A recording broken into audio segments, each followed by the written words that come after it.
Hi, I'm Mindskarred, and I'm here with... Hi, my name is Luke, or some know me as Evangelion from Instagram. Yeah. Right, you might know me from YouTube. I've opened a YouTube channel recently on which I do video essays on various topics. And yeah, we're here to discuss various topics about Evangelion, the manga, and other spin-offs like that. Yeah, mainly the manga, because why not?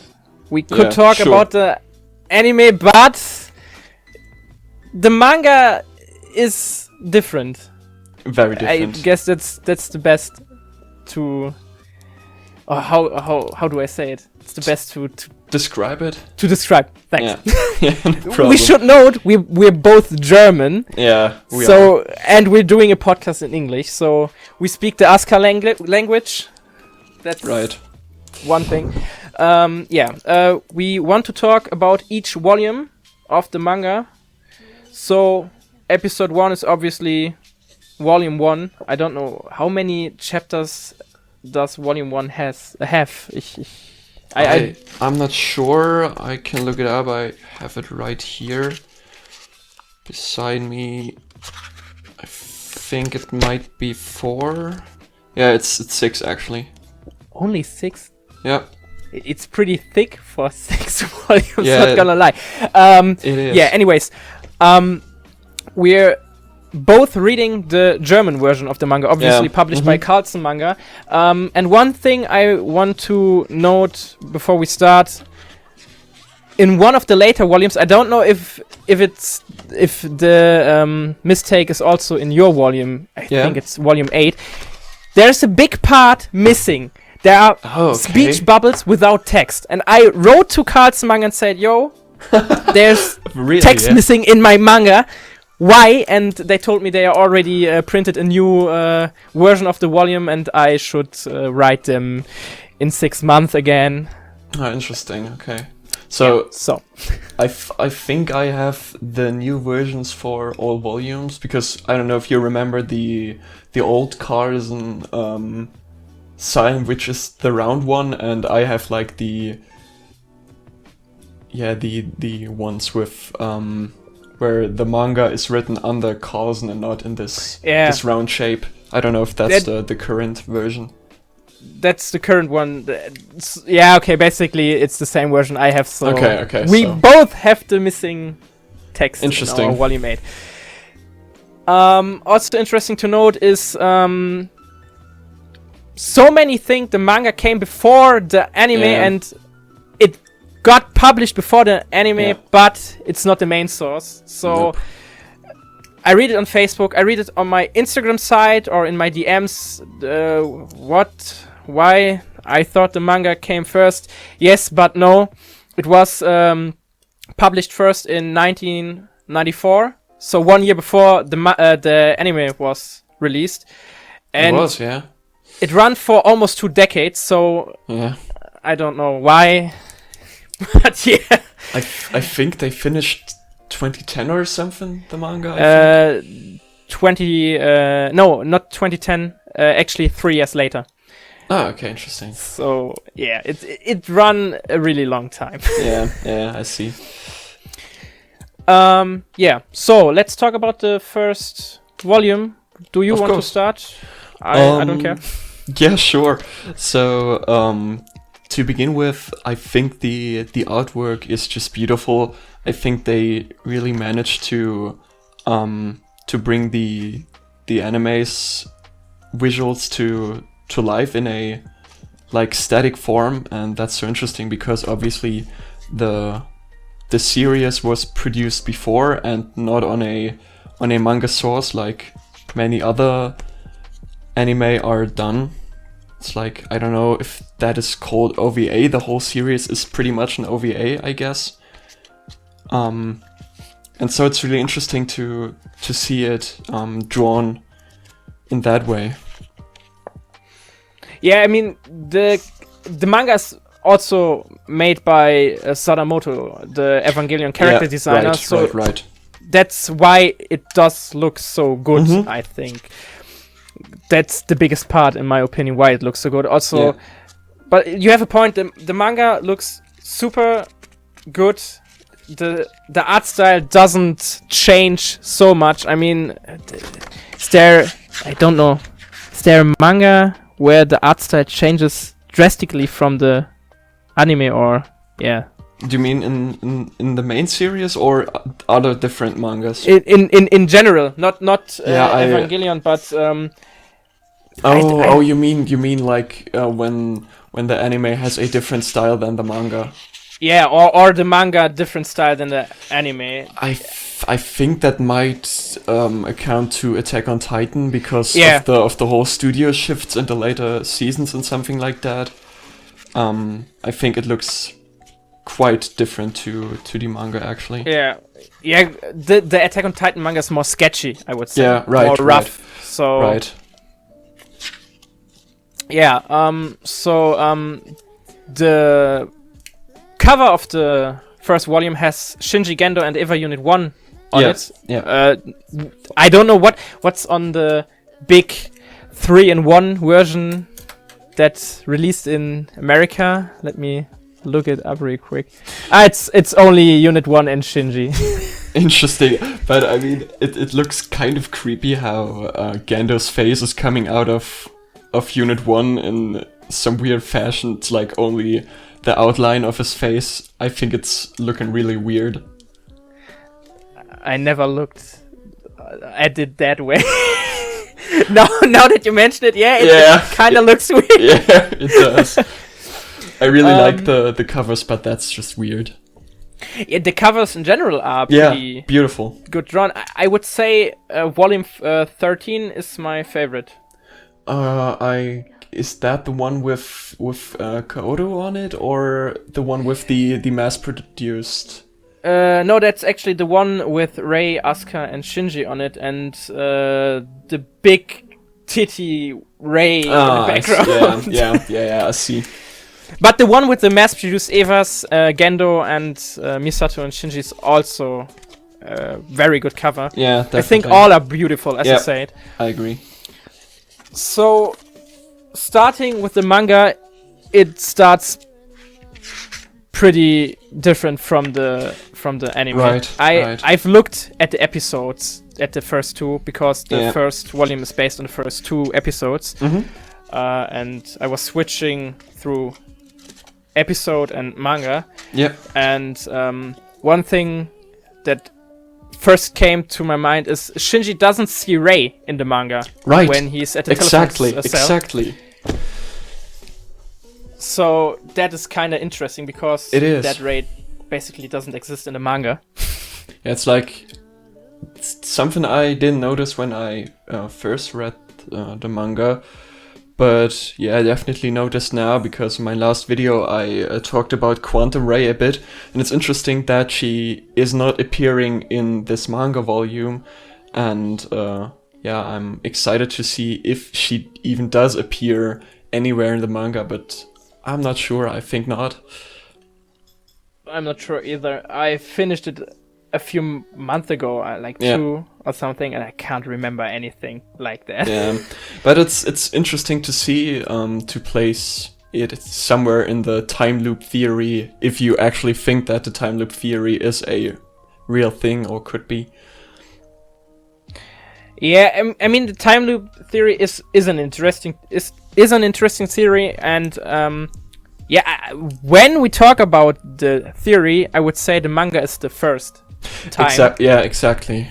So we have manga, then we have anime, and then we have Rebuild. Right. So I think we all have seen everything, and hopefully you have read the manga. If not, you should. Yeah. We try not to spoil the other volumes so you can read the volumes with us together. that's the whole plan. But we have Kaworu's first appearance in the manga, and he's different. He's very different. In my opinion, the best version of him, also the worst version of him. I mean, I'm not a fan of him in general because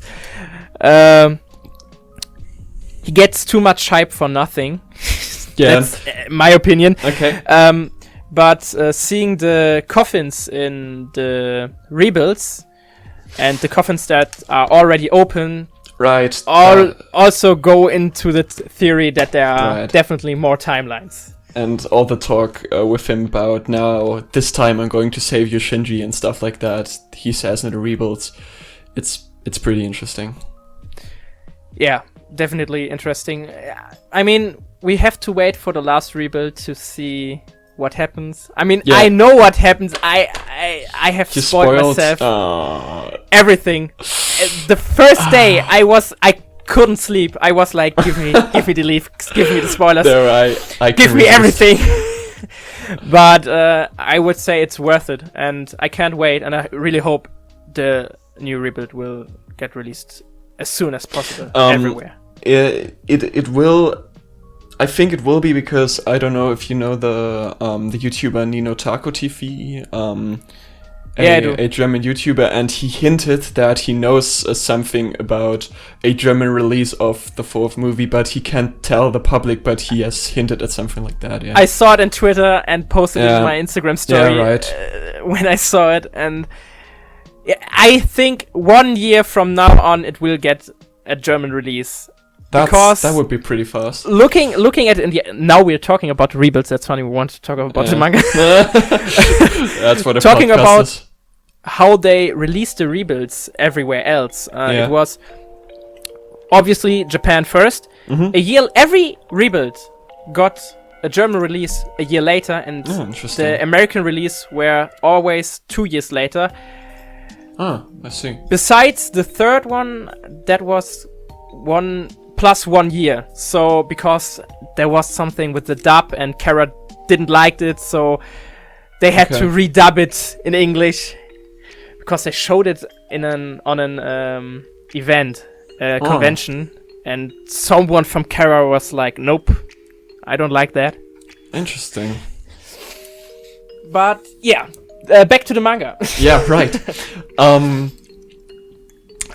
It's interesting to me because I've just watched NGE about 2 months ago, and I really realized the differences. For example, in the manga, Shinji is walking around after standing at the telephone booth instead of the immediate appearance of the angel. And it's kind of nice to see a bit more of Shinji before the action starts, rather than in the anime where he tries to call someone and then immediately afterwards the third angel attack. But it feels kind of strange because that scene is so iconic for me, that where he just turns around and then this giant figure appears, and in the manga he sits on the steps and is thinking about his father and stuff like that. It's interesting.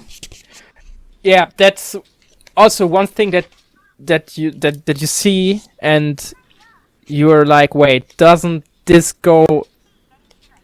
That doesn't go this way in the anime. Right, exactly. So that's a bigger part than the Ray that doesn't appear. So that's a thing. Yeah, okay, Ray appears.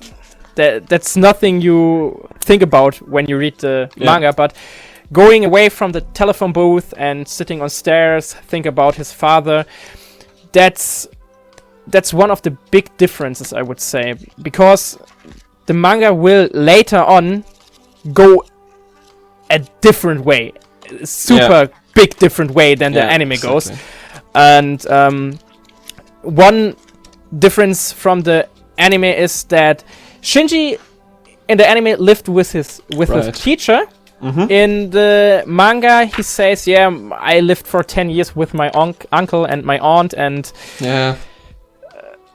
that's a big change. It is. I mean,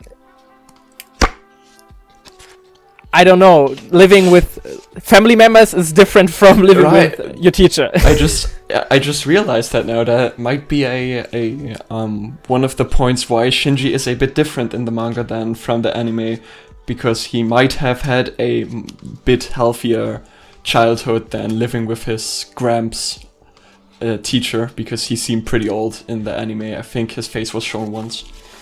I don't know. How would you describe Shinji in the manga? He seems more self-confident.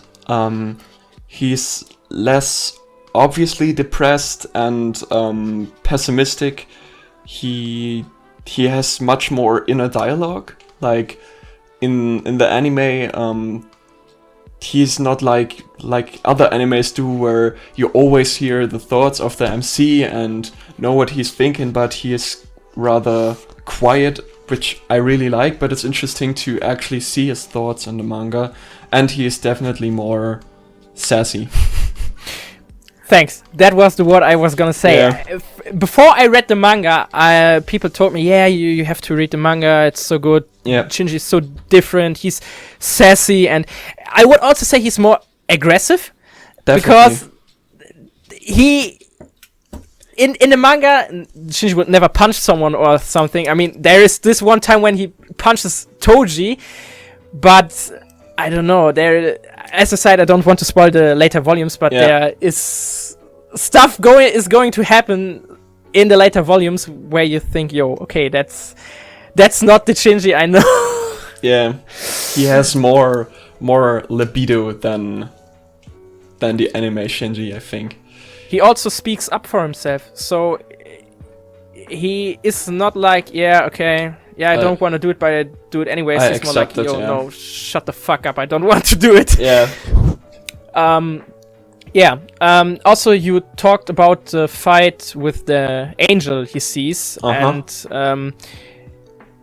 in the manga, he sees Unit 1 fighting against Sachiel. That doesn't happen in the anime either, so there's the next difference to the anime. Yeah, right. And I love it. I really love it, because obviously Rei is controlling Unit 1 at that point, and it's a really interesting choice, because that has an Eva versus Angel fight right off the start, rather than just Misato and Shinji running or driving away from the Angel, which is great, I think, as a start. And I think it's a much better reason for Rei to be hurt than the backstory we just get to know later, that she was hurt because her own Eva went berserk. I think it's much more logical to have her hurt in that fight and then see her hurt on the bed later in the manga. Because Shinji exactly knows why she got hurt, and he still makes the choice of fighting against that creature, even if he knows what can happen to himself. Yeah, that's true. But I don't know, the one part I don't do they talk about the Eva Unit 0 goes berserk in the manga? I can't remember that. I'm not sure either. I think that's one thing that's missing from the manga. Yeah. So, yeah, that's the big difference from the anime, obviously. Yeah. Also, one thing that happens when he sees Rei and Sachiel attacks or tries to attack the HQ is that, the earthquake, I would say, everything is shaking, and in the anime, Unit 1 goes and puts the hand over Shinji, try to protect Shinji. Mm-hmm. That doesn't happen in the manga either. So I don't know why they went this route in the manga, but I think it's interesting because there's no connection between Unit 1 and Shinji yet. That comes much later. In the anime, it's it is faster. So obviously a manga can be a little slower, more explanation can be done. A manga with 26 episodes has to be faster and has to cut stuff or do stuff in another way. I think it's interesting that Sadamoto said, nope, Eva 1 doesn't protect Shinji right now.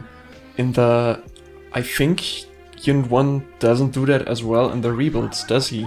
Does she? Whatever. Dang. I don't think know. I'm not sure either. I think so. But I think she only does in the anime actually, which is interesting. I would have to watch the first rebuild again. Yeah, right. To know. Right. Yeah, it's interesting that you said that the manga takes more time to develop things in the first volume, because I've got the feeling later that it actually left portions out that were in the anime, and that it cut down on some of the things that are much more important in the anime. So right at the end, the manga felt more rushed to me, actually. You're talking about the general end of the manga. Yeah, right. Or I think there are some angel fights missing in the manga. Some are left out, I think. Yeah. Oh God. Let me check which one are missing. I think Leliel is missing. Yeah.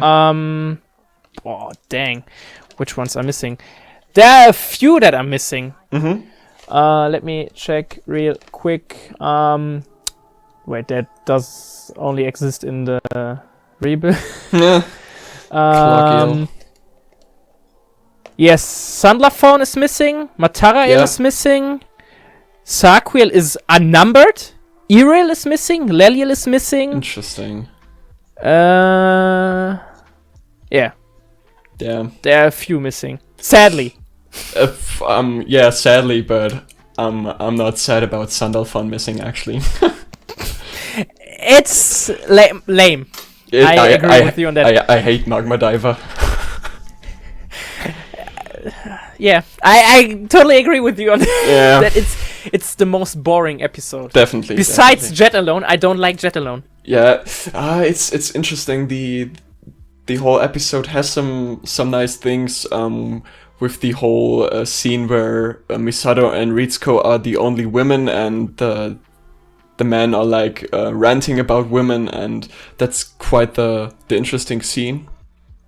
And I like the implications that already back then Gendo like had his fingers in the whole story by manipulating Jet Alone and stuff like that.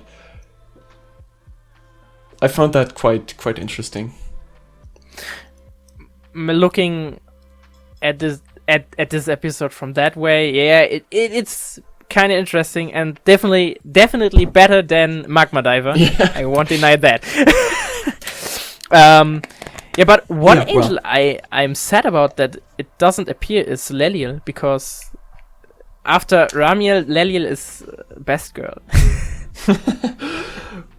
True. But I think that's interesting. Do you want to go first? Yeah, no, just talk. I think putting Leliel in the manga is kind of difficult because of the whole black hole shadow thing. True, yeah, it would be There is some stuff that looks better animated than as still pictures. And right. In general, I'm not a fan of reading manga. I mean, Evangelion is as well my one big love. Yeah. Yeah. And sure. obviously, I have to read the manga. But sometimes I feel like when reading the manga, something is missing, like the music or the sound effects. Exactly. I can hear the music in my head because it's so iconic. But it's not the same. and the voices, I'm always imagining the voices of the cast, of the German cast, when I read the manga, because I've memorized them so well. Obviously the first German cast, not the second Netflix cast. Obviously not the Netflix cast. Obviously not. It's still such a shame what they did with the Netflix dub. I get that they had to do a new dub because Kara wanted to change the script and they translated everything again, and that's also a thing so many don't get. No, Netflix isn't the reason for the changes. It is Kara. Interesting. I thought Netflix fucked everything up. Nope. It's Kara. I think the name of the dude was Dan Kamitsu. It's the in-house translator. And since the thing with the third rebuild, where Kara was like, nope, please dub it again. Yeah. They are overprotective with Evangelion. So I can understand them, to be honest. Yeah. But I think they let the old English VAs come to auditions, let them sign a contract so they can't say anything about the new dub, and just get other voice actors. I think I've read something like that. It's not a good move from Netflix, to be honest. It's definitely not. Well, it backfired because the dubs aren't good. Some countries are happy that they got a new dub and say, our dub is now good. I get that the German dub is not good. Trust me. Or trust us. I only really like Shinji's voice actor, kind of, but it's a thing of you have memorized the old voices so well that it's strange to hear different voices for the same people. I get what you say, but I have to say the new German Shinji voice, it's it's Christian Zeiger. Okay. And he has so many roles that Hannes Maurer, the first Shinji voice actor in German, voiced, and he is the backup for him, I would say. Interesting. Okay. I think it was Timmy Turner in German that was he really changed to Christian Zeiger in the end. So he's a pretty good Shinji. I can't say anything against him. Also, the Key Lawrence in the German Netflix dub is pretty good because it's the original voice actor from the first dub. Interesting. But everything else is just, I don't know. It's looking at Toji and Kensuke getting voiced by some middle-aged man that sounds like they smoked for like 30 years. No. Nope, definitely not. Interesting topic. I think the original voice actor for Shinji, the German one, retired as a voice actor, so I'm kind of rooting that he will only return for the fourth movie as Shinji, but I'm not getting my hopes too high for that to happen. I've heard too that he retired, but I think because in German Universum anime or now Leonine anime has the rights and they got him to do Shinji again for the first 3 rebuilds, they will definitely get him back. I think he retired after the third movie's release, so I'm not sure. But we will see. I'm not sure either, but I really hope he will come back. Yeah. I mean, as I said, I don't have a problem with Christian Zeiger Definitely not. He's fine. As a Shinji, so if we get him for the 4th rebuild, I'm okay with that. I can understand it, but I would love to hear Hannes Maurer again. Yeah. Right. So. Back to the manga.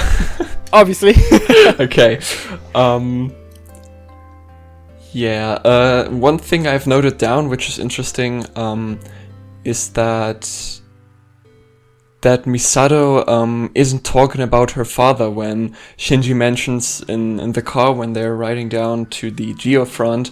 Shinji talks about not having that good of a relationship with his father, and in the original anime, Misato says something, a hint like, we both don't have the best relationship with our fathers, but she doesn't talk about that here, which I think is interesting. I don't know if that backstory is even adapted in the manga.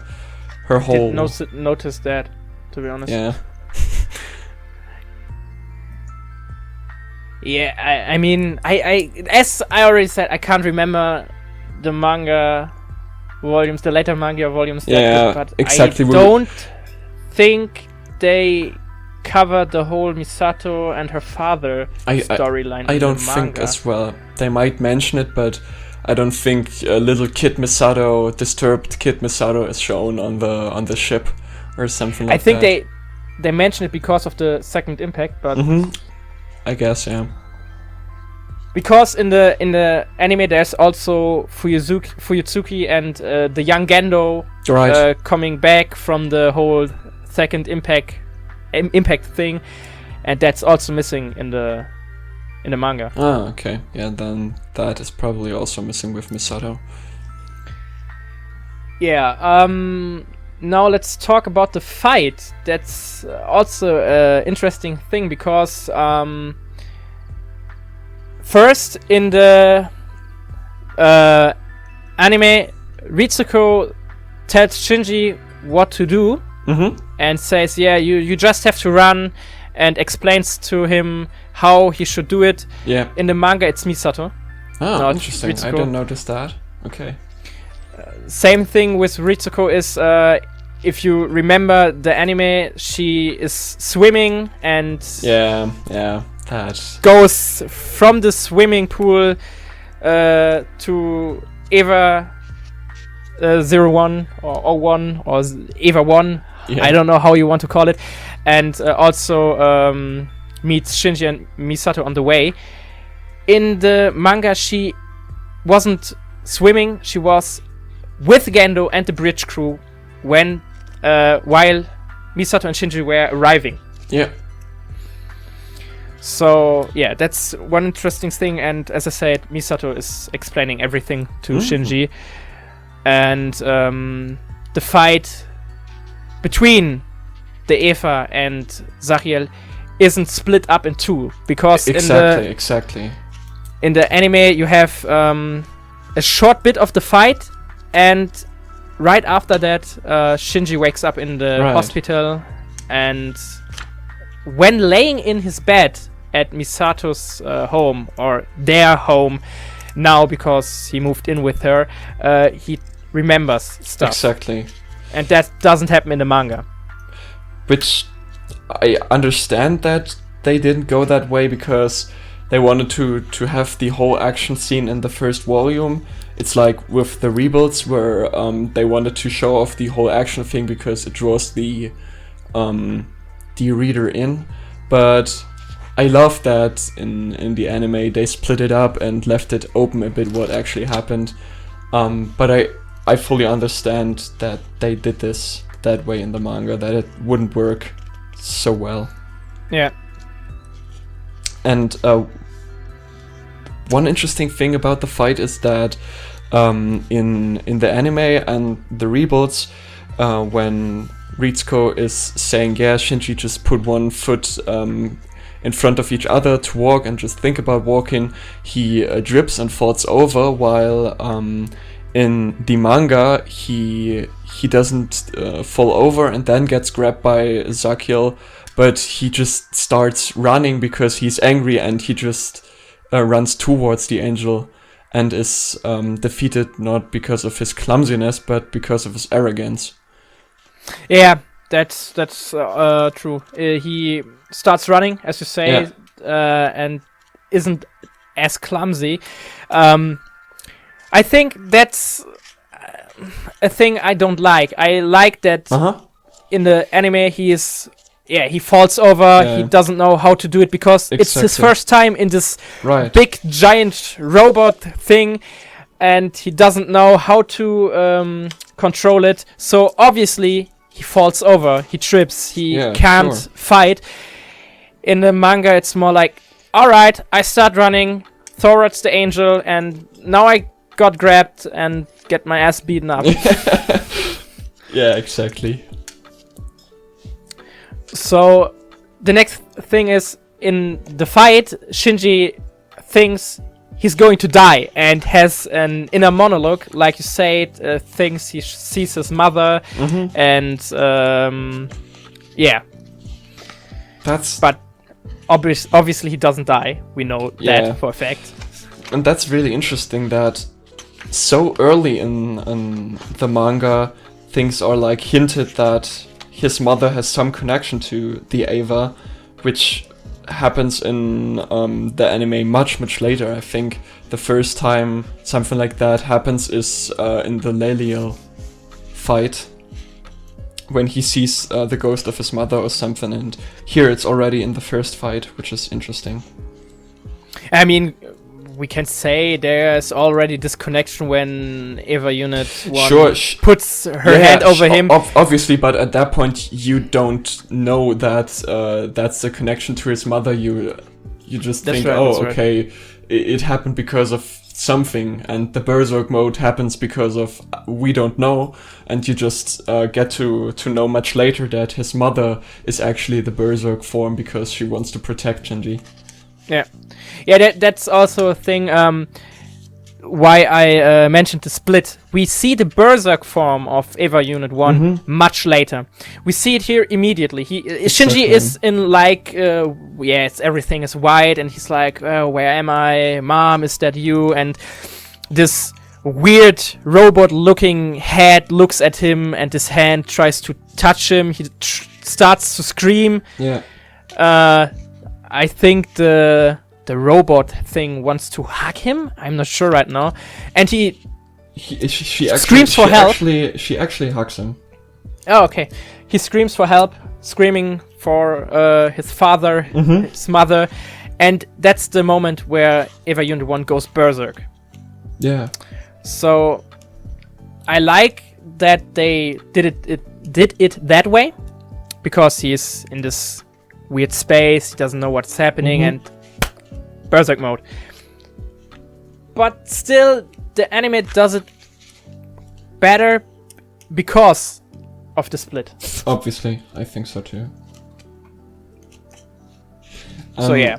A thing that, I don't know, so like I think in the anime it's made clear that Shinji is actually unconscious while berserk mode happens, because he was hit by Sakir very hard.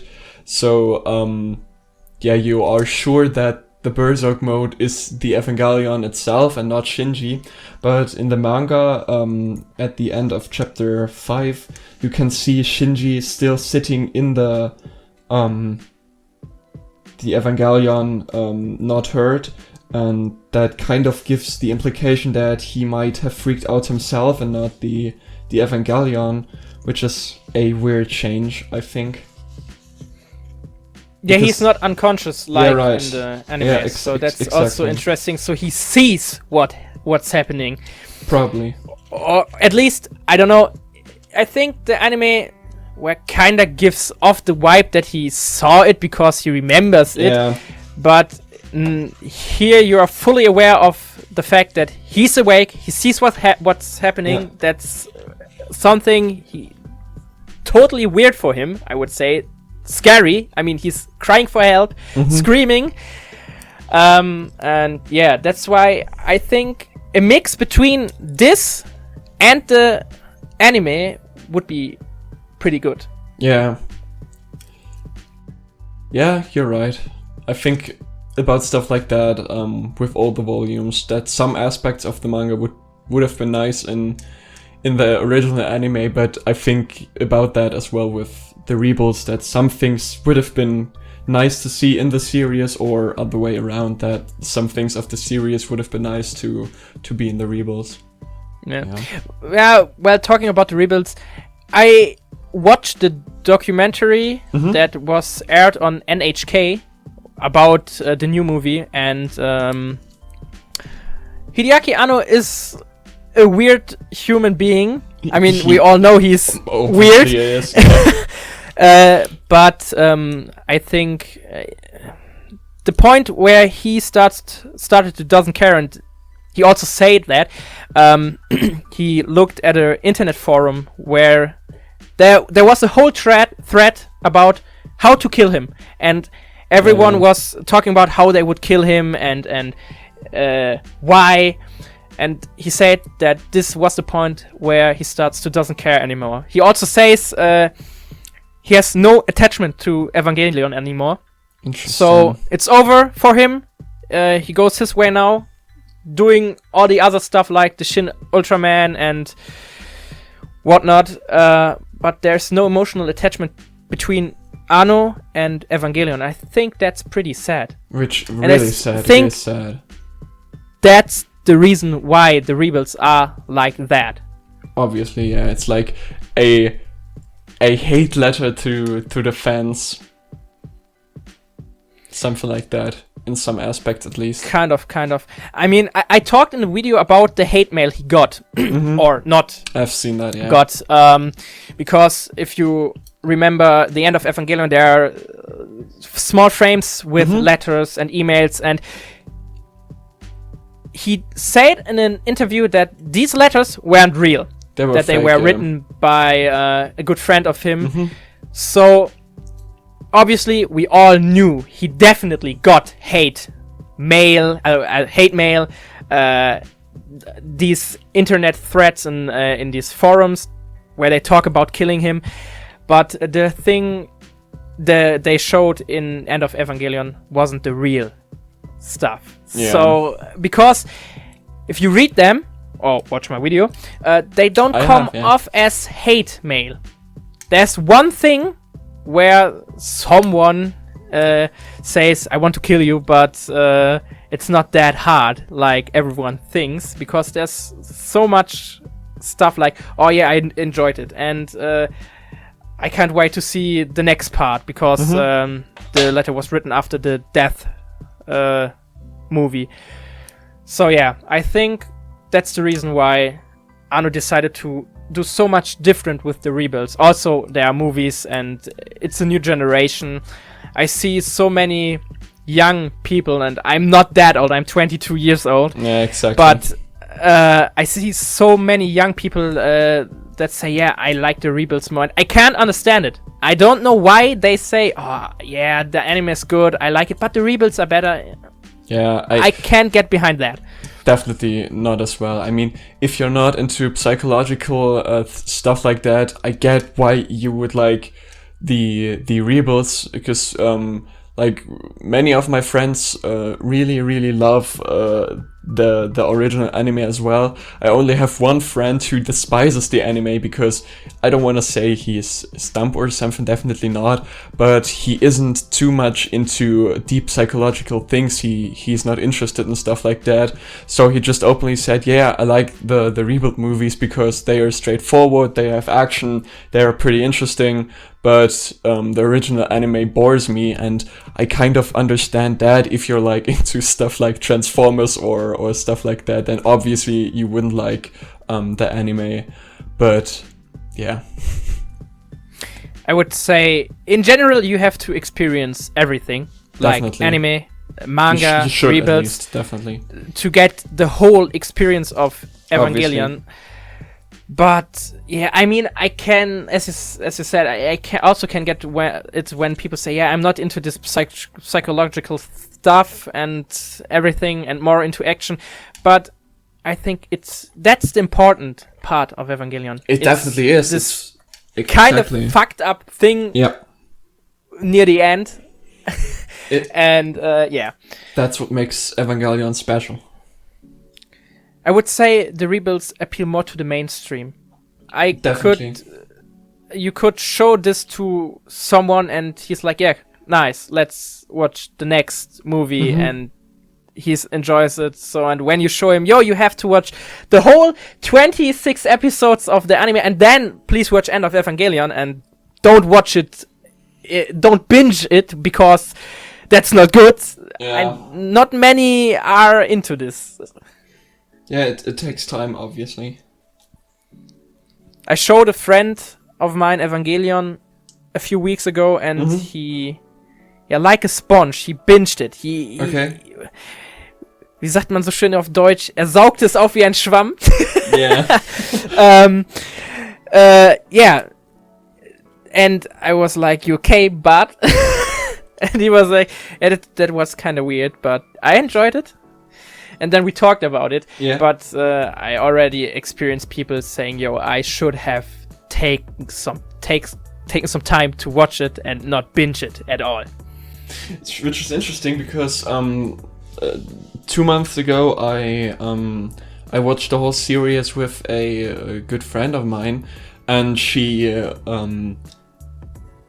she really wanted to get through the series in one go, but I obviously said no, I don't have a whole day to watch the whole series.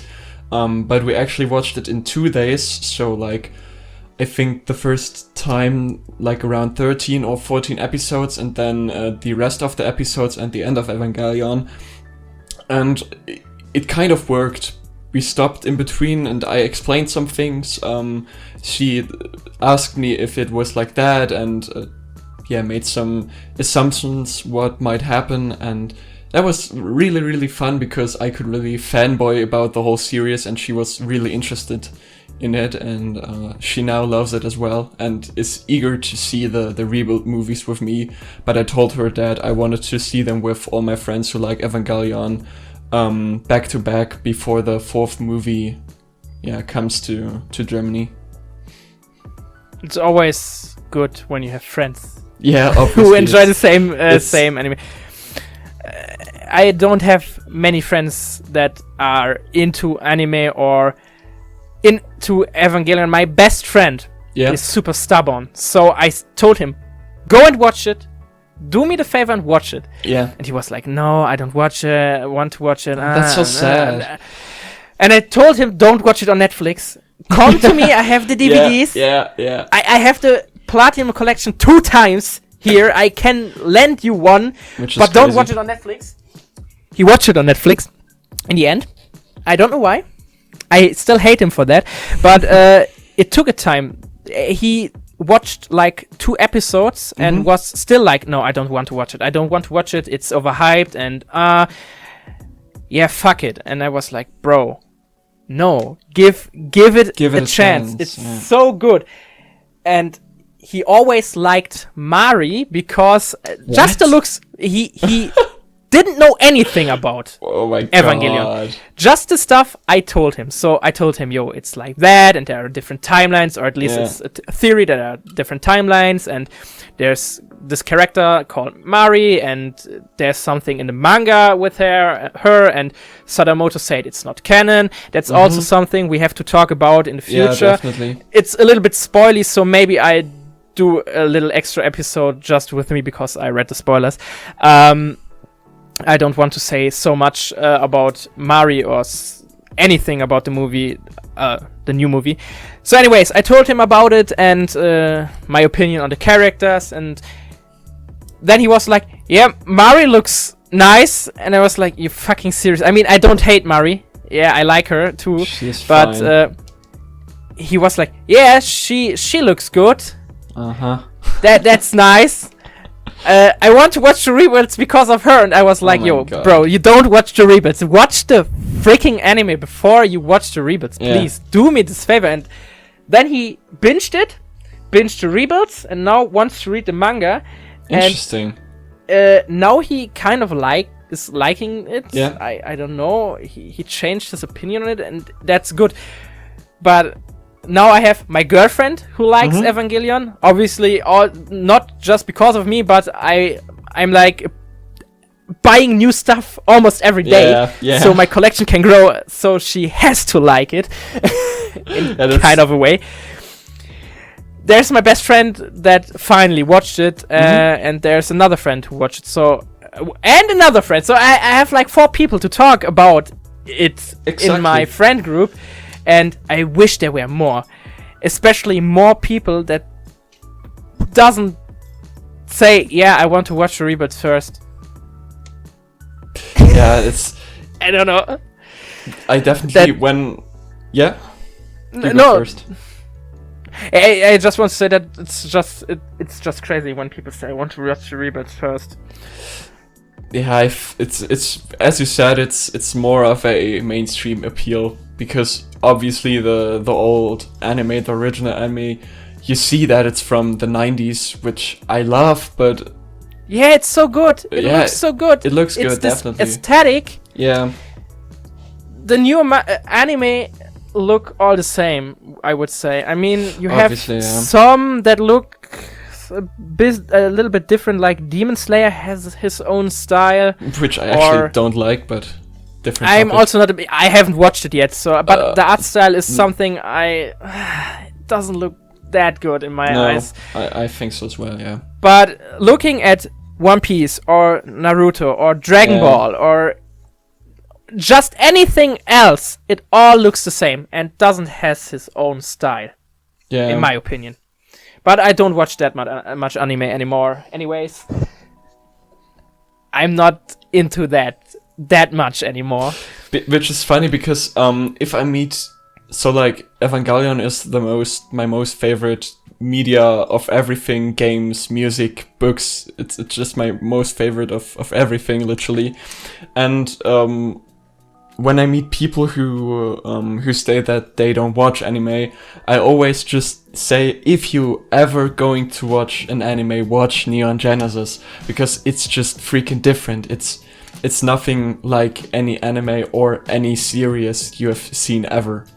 At least I haven't seen an anime or a real life series that is as deep and as personal and as real as parts of Evangelion feel to me.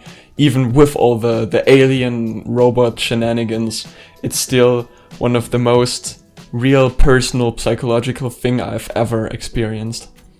But would you really recommend Evangelion as the first anime for someone? Because I don't think that's a good idea. You can do it, but I don't think it's a good idea. For me, always, when someone says, yo, I want to watch an anime, so what can you recommend? Obviously, I say watch Evangelion, but one thing I also always say is start with Death Note, because that's something everyone can get behind. I know, that's more like it catches everyone, because it's like this detective versus I know what you bad mean. guy thing, and Evangelion is like right in like a punch in your face. Bam, bam. I don't think I can recommend that to someone for obviously, his first anime. If someone says I'm interested in anime, I want to watch anime, then I exactly know what you mean. But I rather meant people who like defy anime, who say I don't want to watch anime. I think the tropes are stupid. It's just for kids or for people who want to watch hentai. Then I would say watch Evangelion, because it's freaking different. It's nothing like anime you think. If you think you know what anime is, then watch Evangelion and get a whole new idea on what the medium can be. Yeah, you have a point there. That's not a bad point, I would say. But I don't know. I think now we're talking about anime, not the manga. The good thing is anime is getting more mainstream everywhere. Yeah. Netflix is starting to buy everything that is just announced, like, I don't know, Eden Zero, they bought it. The new Sailor Moon movies, they bought it. Really, so they can stream it. Yeah, the Sailor Moon movies was just announced yesterday, and they want to release it worldwide, everywhere, dubbed in every language. And I'm like, cool. Okay, that's a good thing. It's good. Please don't fuck it up. So anime is getting more mainstream, and I think that's also a little problem with Evangelion, because it's getting more mainstream too. Exactly. Because of Netflix, so many people have seen it, and it feels strange because when I first watched Evangelion, nobody knew it. It was really niche, and it was my own personal thing that I thought it was special to me, and no anime fan watched it, and now like everyone knows of it or has at least heard of it somehow, which is strange. I mean, everyone has seen Asuka or Rei, or maybe Shinji. Yeah. Or the Penguin Pen because he's also everywhere. So, yeah, before it got mainstream, years ago, you would see Asuka or Rei everywhere. So, you kind of knew them already. Yeah. Now, these people can watch it too on Netflix, and it's good. I mean, I'm happy the community is growing, but the bad thing is it's getting more toxic every freaking day. That's the problem with every franchise, which fan base is getting bigger. Like, I mean, the best example I think is Undertale, which has such a hated fan base because it's really toxic. Although I think the game is great, but the fan base is just Yeah, I don't know. I've only seen bits of the Undertale community, and I think they are also cringe, because they are always these younger people. So I don't have anything against like young kids that watch anime or are in the community, but they're the reason, I would say, why it gets toxic, because they are offended. Exactly, because they're of easily everything. offended. Yeah. So, and I'm not talking about because you ship something or don't ship something. It's just in general, I see so much hate or people that don't get the meaning of Evangelion. So calling Shinji, yeah, he's a pussy. So obviously we all said, oh, he's a pussy, as a joke or as a meme. I also posted memes about it. But yeah, the hate against certain characters is also growing. Yeah. I have the feeling like Asuka's backstory in the anime is something that is pretty deep, and It people is. I love are it. like, yeah, she's a bitch because she called Shinji a baka, and yeah, but she has her own problems. Exactly, but I think that works for Shinji as well. I've seen countless people saying, oh, Shinji is such a pussy, he only cries, he's such a weakling, and I always think, what the heck would you do if out of a sudden you were 14 and someone would tell you, yeah, control this giant robot and fight against a creepy massive monster and put your life on the line? What the heck? As if you would say, yeah, I'm the hero, let's do it, let's risk my life. It's such a realistic take on the whole mecha genre, that the pilot isn't some heroic dude, but he's actually scared of what happens, and he has to fight his mental illness, his depression, and there's actually more behind his crying persona. And the same goes with Asuka. I mean, I know people as well who are like a bit bitchy in exclamation marks like Asuka, and often like with her, they have some trauma in the past. They got mistreated by their family or something, and that is what led to this character development in real life. And Asuka from Evangelion like showed me that this can be the reason why people are like they are, and yeah, that really helped me to understand those people and don't just hate them, but trying to find out how they got this way. I also think the thing why people say, oh, I hate Shinji, or I hate Asuka, or I hate Misato, or Gendo, or any of these characters, is because they feel surreal and they see themselves. Exactly. Yeah, yes. I won't lie, I'm like a fucking depressed dude sometimes, like everyone else. Yeah, I can be so sitting in my bed, just laying in my bed. I don't want to do anything. I just want to sleep. So, and that's a thing. Shinji is, he's not only the sad, depressed boy, because, we need him to. Oh, okay, obviously we need him to because it's plot, but it's written surrealistic because of Anno and his past. Obviously, yeah. So, in the manga, in the anime, in the rebuilds, every time you see a version of Anno, in the manga not that much because it's not written by Anno, but especially in the anime and in the rebuilds. Mm-hmm. So, talked about other stuff than the manga. Let's look at the few things we have left after the fight. One thing I want to mention is that the meeting between Seele and Gendo is super different. Definitely. So I think it was in the manga where they're like, we have our primary topic. We want to, we don't want to get lose more money and yada yada yada. We want this instrumentality project to happen, and it was shorter in the manga. In the anime, it was longer. They talked more. And I think it's interesting that they already mentioned the instrumentality project here. I don't think they did in the anime, did they? Damn, I can't remember. I watched it like a week ago to get all the different But I'm pretty sure big brain moment. Yeah, they didn't, because I've read or seen an interview that because the anime was made like was written from episode to episode and not completely written beforehand, that Anno has implemented some ideas much later. Like, he didn't exactly know what the instrumentality project would be in the end by the beginning of the series.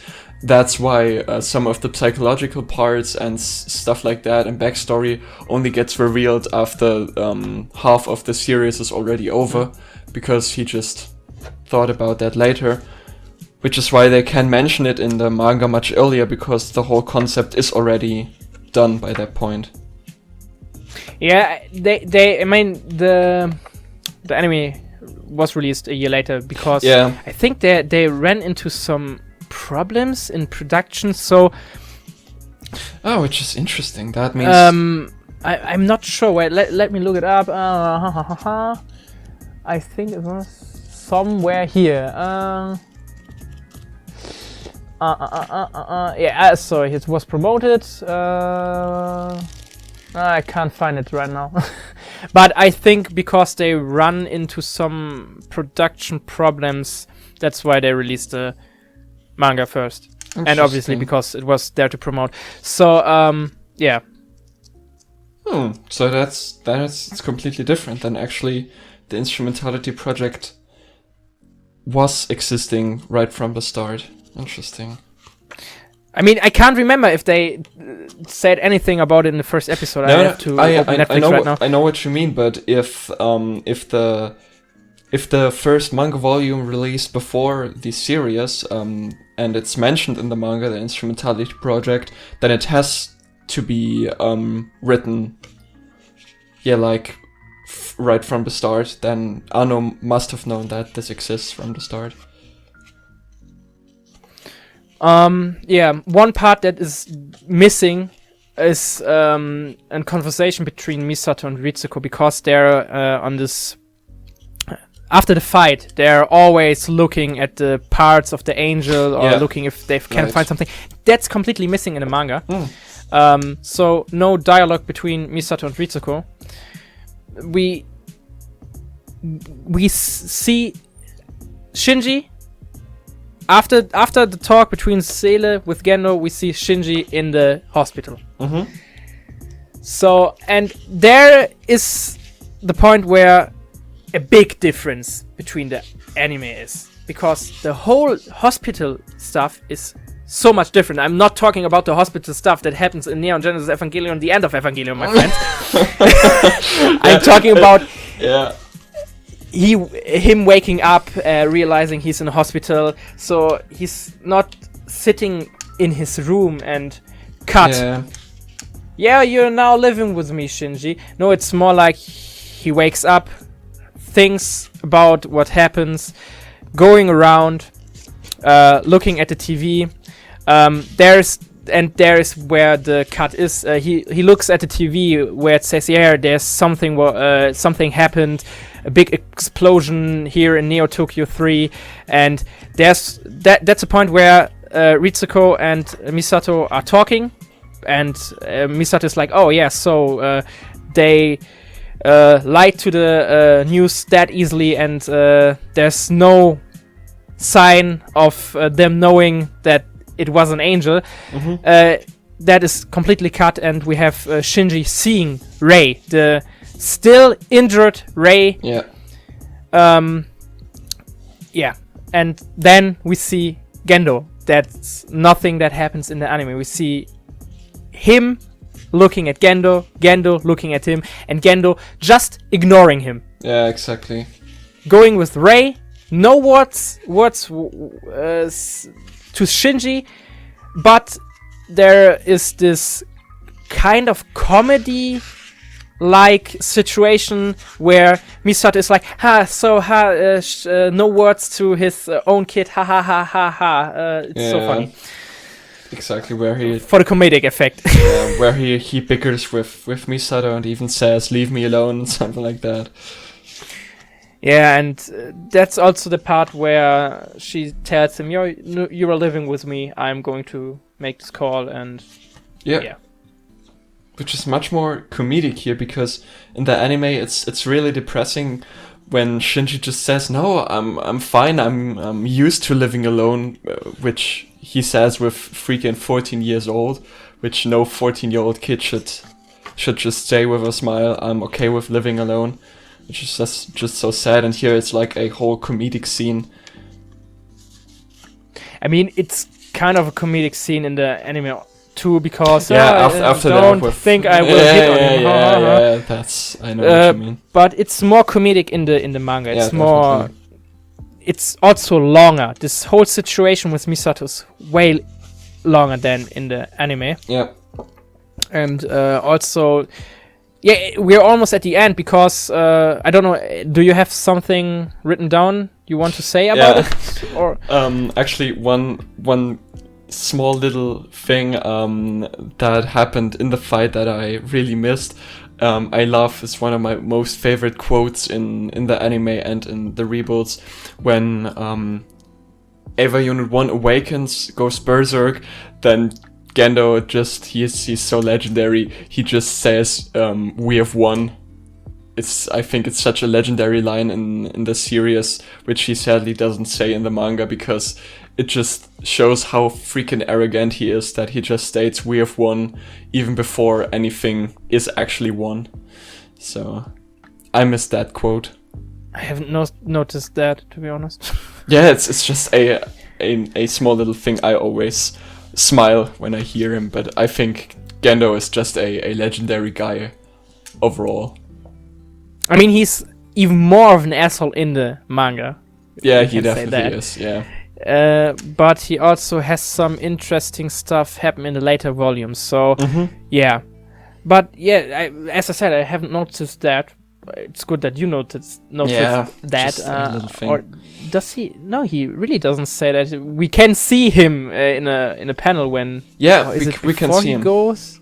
No, when Zachiel is destroyed, we can see the bridge crew, Ritsuko, Misato, and him. Also, he looks like Michael Jackson. Yeah. Go to the page and look at him. He looks like Michael Jackson. Wait, what page after? That is right after Zachiel explodes, and there's this big cross. You're right, his jawline is just...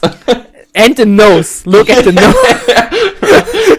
He literally has no nose there. It's just missing. First time I read the manga, I was like, yo, it's Michael Jackson. It's Michael Jackson with glasses, yeah. And a beard. Okay, strange. I think now that you mention it, it's a small detail that is missing.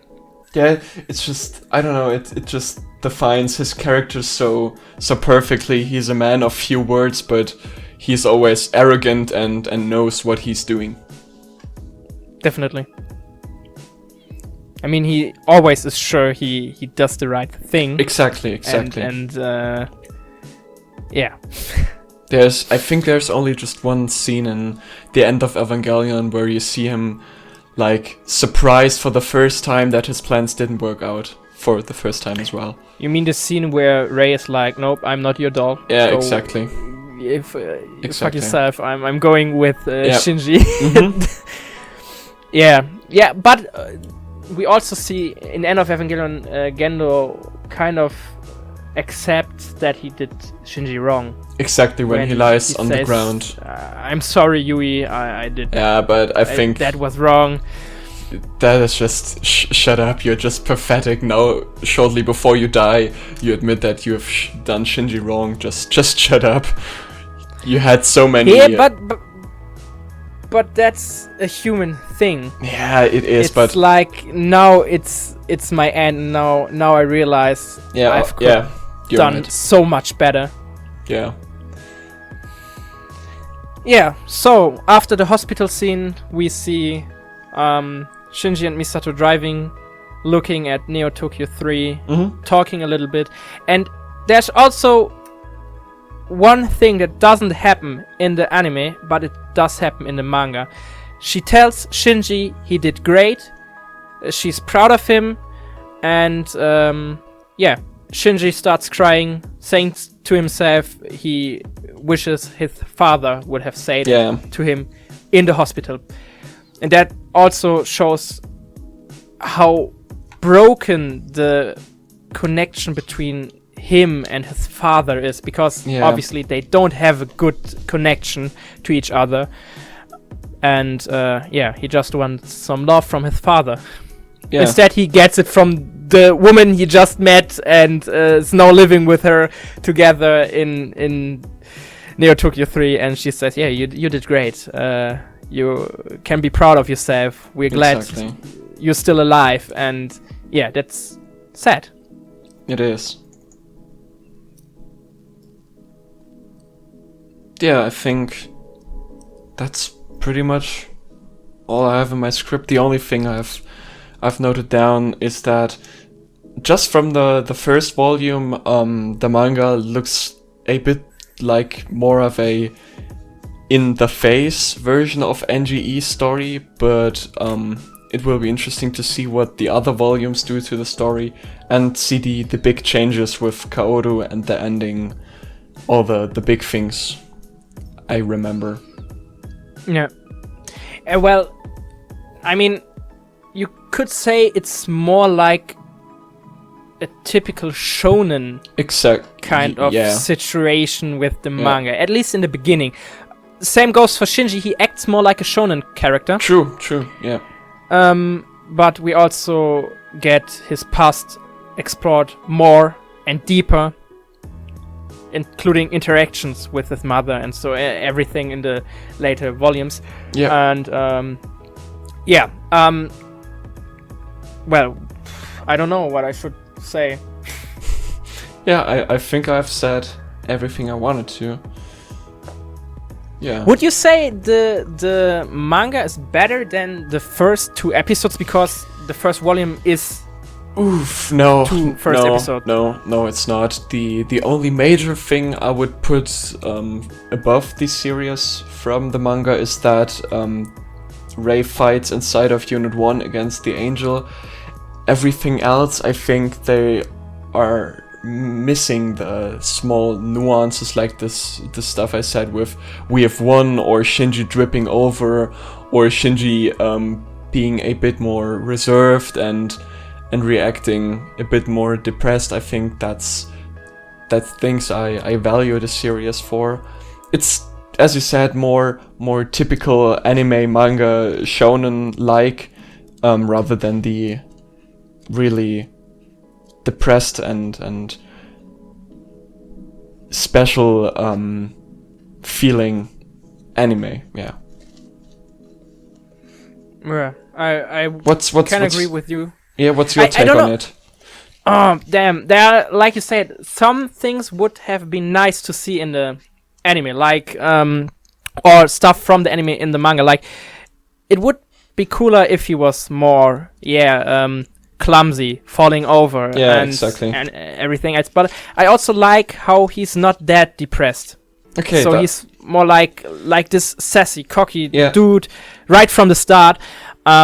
One thing I would have loved to see in the anime that's only in the manga is the scene where the whole hospital scene.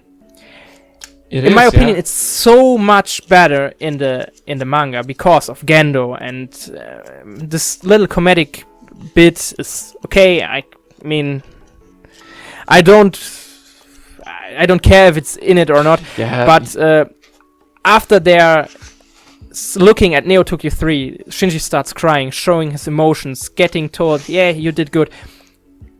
I would have loved to see it in the anime. Because I fully understand it, but somehow I feel like it's fine that they didn't say it outright or put it into the face of the viewer that Shinji is longing for his father's acceptance in like the first 2 episodes. I like it that they reveal that a bit later, that he is actually really looking for this acceptance. I think it's fine that the anime takes more time for stuff like that. you can I would say you can see it from the start, because he tells Misato, I don't have a good connection to my father, and sure. I don't know why he all of a sudden wants me to come to him, and I don't know what he wants.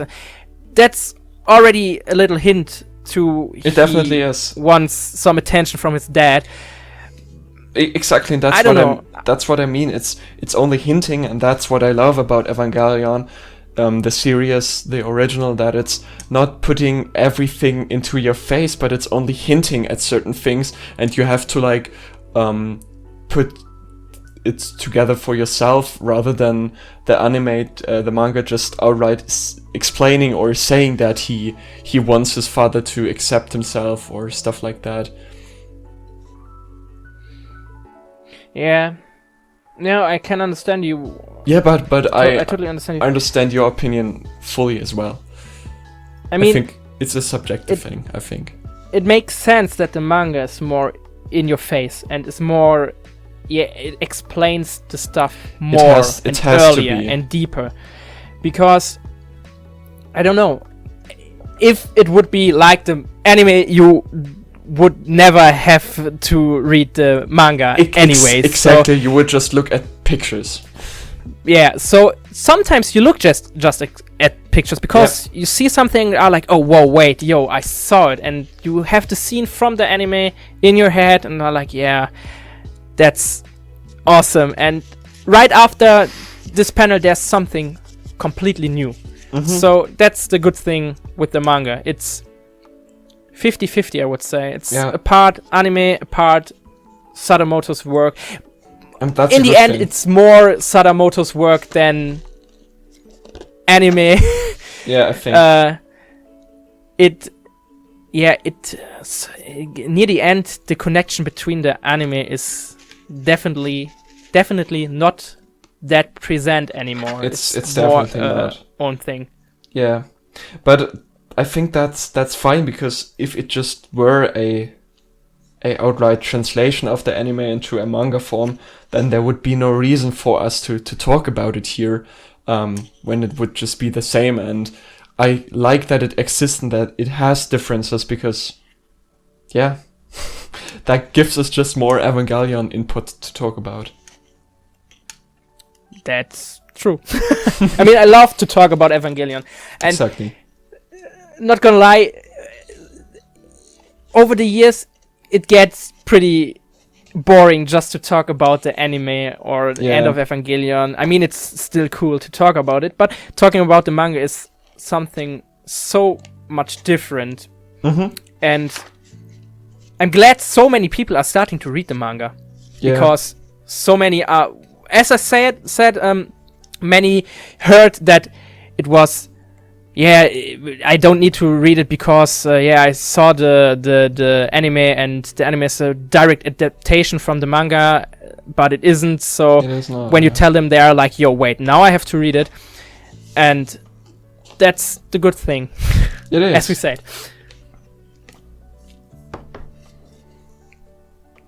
Yeah, I think that's pretty much it. Yeah, I don't have anything written down anymore. Yeah, same. I'm done with my notes. Yeah, and we've talked a lot about different things as well, which was really interesting. And that wasn't the plan. We wanted just to talk about but it's fine. I think that might go just for the first episode, because we've talked about major things outside of the manga than maybe the other manga episodes are a bit more focused. But I don't know.